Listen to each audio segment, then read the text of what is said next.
السلام علیکم دوستوں، رمضان مبارک۔ آج ہم بات کریں گے ایک بہت ہی خوبصورت موضوع پر، روزہ اور دل کی پاکیزگی۔ دوستوں، اکثر لوگ سمجھتے ہیں کہ روزہ صرف بھوکا اور پیاسا رہنے کا نام ہے، لیکن حقیقت میں روزہ ایک روحانی تربیت ہے۔ حضرت محمد صلی اللہ علیہ وآلہ وسلم نے فرمایا، اگر کوئی شخص روزے کی حالت میں جھوٹ، غیبت اور برے کام نہیں چھوڑتا تو اللہ کو اس کے بھوکا پیاسا رہنے سے کوئی ضرورت نہیں۔ اس حدیث سے ہمیں یہ سبق ملتا ہے کہ روزہ صرف جسم کا نہیں بلکہ آنکھوں، زبان اور دل کا بھی ہوتا ہے۔ رمضان ہمیں سکھاتا ہے کہ اپنی زبان کو جھوٹ سے بچائیں، کسی کی غیبت نہ کریں، کسی کا دل نہ دکھائیں اور ہر وقت اللہ کو یاد کریں۔ دوستو، رمضان کا مہینہ دراصل دل کو صاف کرنے کا مہینہ ہے۔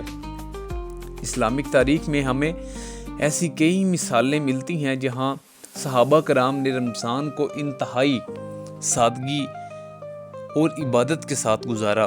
خاص طور پر حضرت علی اور حضرت فاطمہ کی زندگی ہمیں یہ سبق دیتی ہے کہ اصل کامیابی دنیا کی دولت میں نہیں بلکہ اللہ کی رضا میں ہے۔ اور لوگ اکثر اپنے کھانا بھی غریبوں کو دے دیتے ہیں، مطلب یہاں تک رمضان میں کرتے ہیں اور خود صبر کے ساتھ رہتے ہیں۔ دوستو، رمضان کا ہر دن ہمیں ایک موقع دیتا ہے کہ ہمیں اپنی زندگی کو بہترین بنائیں۔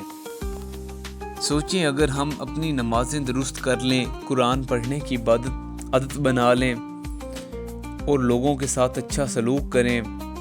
قرآن مجید میں اللہ تعالیٰ فرماتے ہیں کہ رمضان کا مقصد یہ ہے کہ انسان کے اندر تقویٰ پیدا ہو، لہٰذا ہمیں چاہیے کہ ہم رمضان کے ہر دن کو قیمتی سمجھیں، زیادہ سے زیادہ عبادت کریں، استغفار کریں اور اللہ سے دعا کریں کہ وہ ہمیں سچا اور نیک انسان بنا دے۔ اللہ تعالی ہم سب کو رمضان کی برکتوں سے بھرپور فائدہ اٹھانے کی توفیق عطا فرمائے۔ آمین ثم آمین۔ ملتے ہیں اگلی ویڈیو میں، تب تک اپنا خیال رکھیے گا۔ جزاک اللہ۔